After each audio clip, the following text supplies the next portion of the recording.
What is going on? Welcome to Heaven on Earth. I'm your astrologer, the Leo Mystic, and this is where we connect the heavens to the earth in this weekly astrological forecast. And what a week. What a beautiful week for your health, wealth, love, and happiness, and of course, your spiritual growth. We have tremendous Virgo energy. And we're grounded, we're structured, we're working, we're continuing.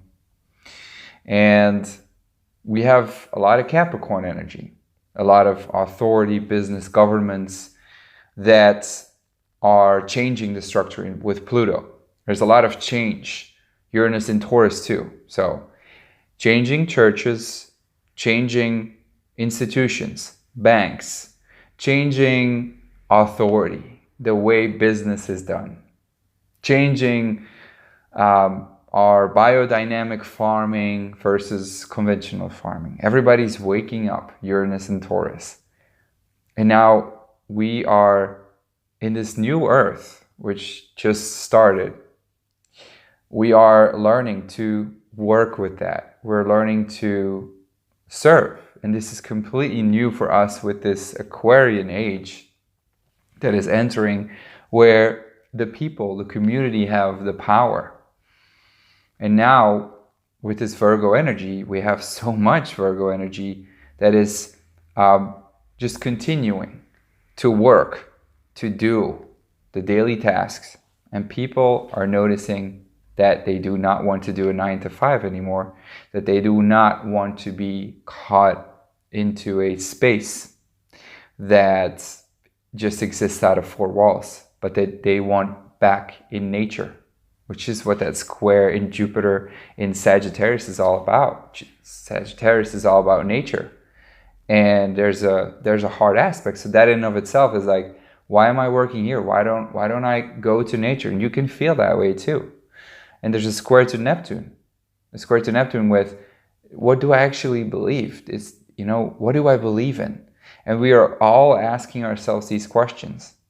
And where Virgo is Earth and the fertility, if you will, Neptune and Pisces are the boundless, the infinite potential, the love, the God, the source. And there's a test between the two. Virgo is the manifestation, the godly manifestation of being a human being. So we're definitely working on that, on what it means to be a human being. And our beliefs are being tested in that area exactly.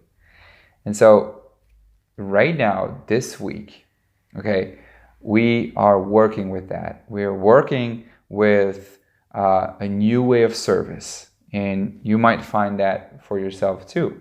You might ask, is this really what I want to do for my whole life, for my work? And if you are a coach, if you are an astrologer, if you are, anything, any job, let's just say any freaking job, you are being asked to serve. And now, what does that actually mean? Because with all that grounded energy, we can ask ourselves a bigger question. All the materialistic things, all the earthly, okay, with that square over to Neptune from Sagittarius, this is Earth real? Is this world real? And there was recently a quote in A Course in Miracles that I'm following, which was very, very interesting. And that is that the world in and of itself is nothing. The mind has to give it meaning. And, quantum physics, quantum mechanics, M theory, all these things are coming together. And they're saying the same as the mystics, the sages, the saints, the near-death experiences, that the world is an illusion, okay? From a scientific point of view, we're seeing that we're, small dots of space, of energy, the energy verse, that is two-dimensional and that shows the projection of the 3D world and where we are being projected into this body. Anyway, I don't want to go too deep into that. If you want to check that out, go check Joseph Selby's The Physics of God. Really interesting read. But the Course in Miracles in and of itself too says that this world is an illusion. And if you think about it, it is, because the atoms, the molecules, the particle waves, which is what they call it, are just constantly moving. We are constantly changing. Also, in biology, Bruce Lipton in The Biology of Belief, and we have to talk about this. We have to talk about quantum physics. We have to talk about biology right now with all of this earthly energy. Biology is about Earth and about how we are living in this environment. And that is Taurus, that is Virgo. And everything is changing constantly. Even our cells, okay, they are constantly being renewed. Our DNA is 98% epigenetics, it's called. Our DNA is 98% constantly mutating.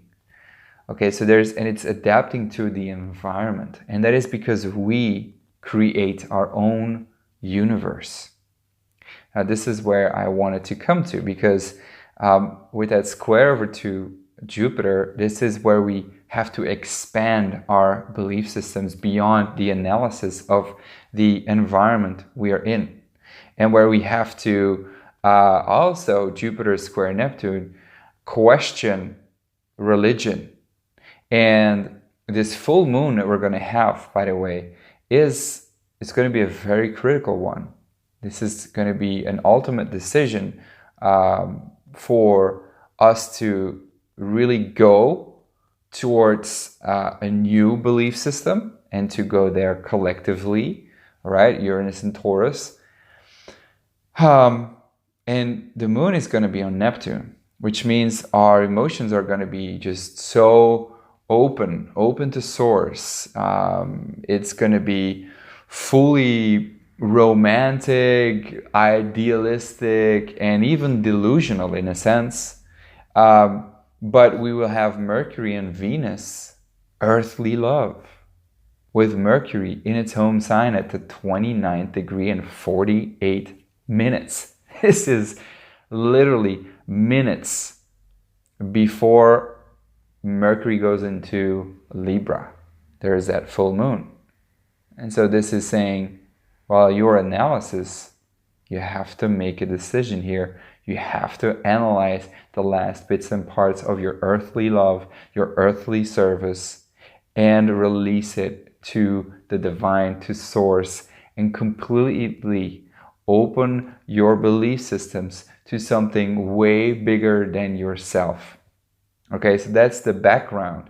So now, how you're going to experience this is depending on where you are, okay, in your belief around God and around your work, your service.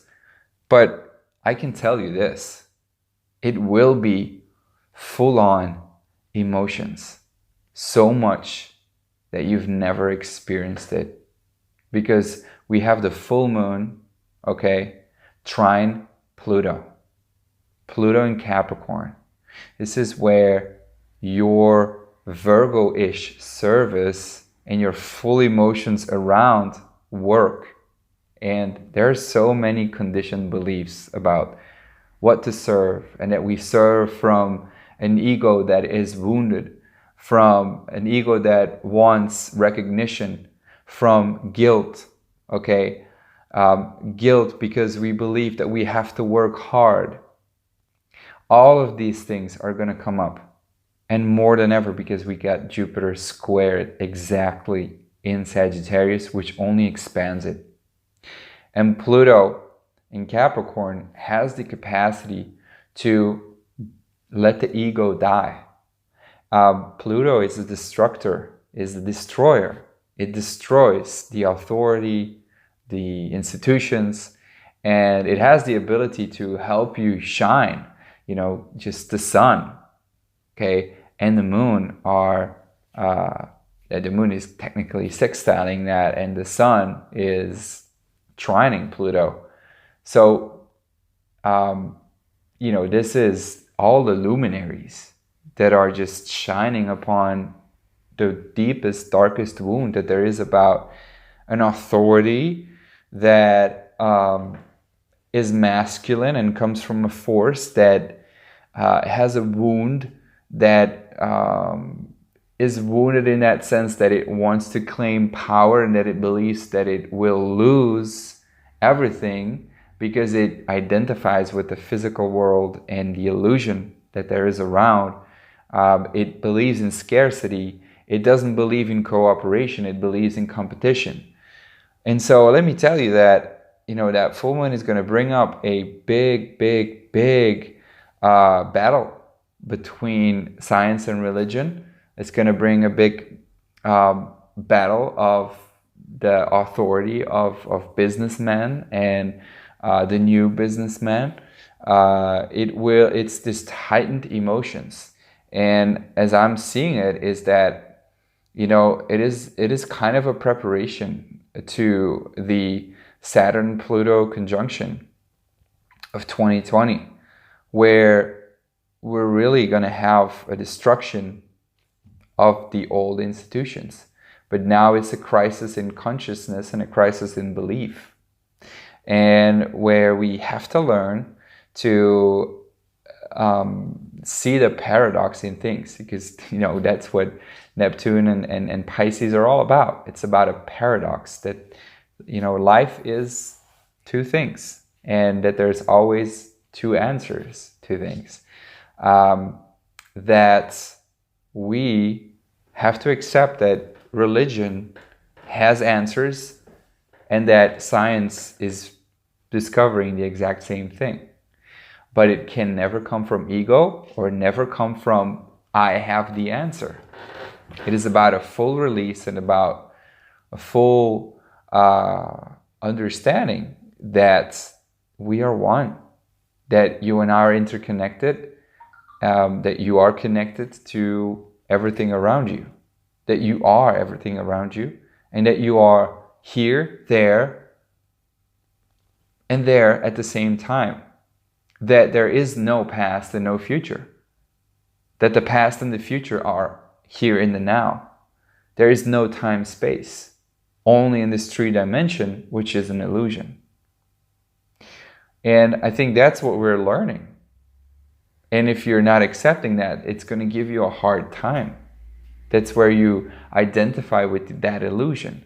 And that's why I would recommend to you that you dive deeper into things like A Course in Miracles, like the book by Joseph Selby, The Physics of God, etc., the Kabbalion, etc., etc., where then you realize that, striving for success and the ultimate authority and having physical goods is not where it's at. And, this is obviously, I'm not saying this because I'm enlightened, this is because I'm fucking living that shit. And it is nasty. It is a conditioned mind of years, millions of years of being here on earth. And having to work with that and having to realize that. So, if you can come from a service that is just to create and to release the belief that you have to identify with your successes, then I think we're on the right path. And that's what this is all teaching us. And let me tell you the last thing, a little practical thing, is that this is the ultimate release, full moon. Okay, a full moon in Pisces is about full surrendering. It's about full compassion. And, since we have that so much Virgo, Sagittarius belief systems conditioning, every single belief, every single way of doing work can be released. And this is your ultimate transitioning, an ultimate transcendence towards a new world. And you're getting that possibility. I'm not saying it is easy. It's going to be nasty. It's going to be hard. It's going to feel like dying. It's like the Tower card that is burning in tarot. So, you know, this is the ultimate, the thinking to release that and to go into just a full state of being. Again, I'm not saying that I have the full answers, but that's obviously why we consult our oracle cards. And guess what? You know, I'm not making this shit up. The first card I drew, which is by the Sacred Rebel cards, and I ask, what is our, you know, our challenge or intention? Well, there's heaven sent. This is your card. And, you know, heaven, come on. There's no heaven than Pisces, Neptune, and Uranus and Taurus, heaven on earth. So the heavens will send you a gift if you can release the old wound of guilt, fear, shame around your work, that you have to work hard to deserve something. That, well, everything I've said. And obviously, the way, you know, because heaven sent, but the thing is, how are you going to recognize that? My question was, how can we fully recognize and use this to our advantage? And the angels helped me draw this card, the law of attraction. Now, the law of attraction is an ultimate acceptance, okay, is an ultimate acceptance of the law of attraction, in that sense that you are the one who creates the world, that you are Source, God, that you don't have to be fixed to a materialistic world, that you have a supernatural mind, which is what Dr. Joe Dispenza calls it, that when you are created by God, that you have his, her mind, and that when you lose the world from all you thought it was and open up towards a world that you not alone created, and a mind that thinks for you, when you shed the illusion of the physical, of this three-dimensional world, that you can transcend and attract, that you create, feel from your heart, and that what you value, that what you find worthy, and that which is within your desires. And when you pray and ask, that you be surrounded by your answer and full of gladness and joy. That is the law of attraction. And that was some deep forecast, but it can be no other way with a full moon in Pisces. And right after that, we're going to have Mercury and Venus at 0 degrees Libra, and the moon in Aries, where almost exactly 6 months ago, when the sun went into Aries, into spring, and now we're almost getting into fall, that's where the full moon happened. That's where that axis between relationships and me, myself, was. And now the moon, which was then in Libra, which was more about others, is now about myself, where Venus and Mercury are now, with the realization of what service is, are ready to get out into service and into relation, into bonding, to get out and think about relationships. And there's going to be a tension between what I want to do and the thoughts are with others. But you have the ability to initiate, to start new conversations and new earthly love. But there's going to be a test in your relationships. But that is for next week. So in the meanwhile, I think the main focus was the full moon. And to create, because you came here to create and to be non-attached to that creation. Much love the Leo Mystic. Peace.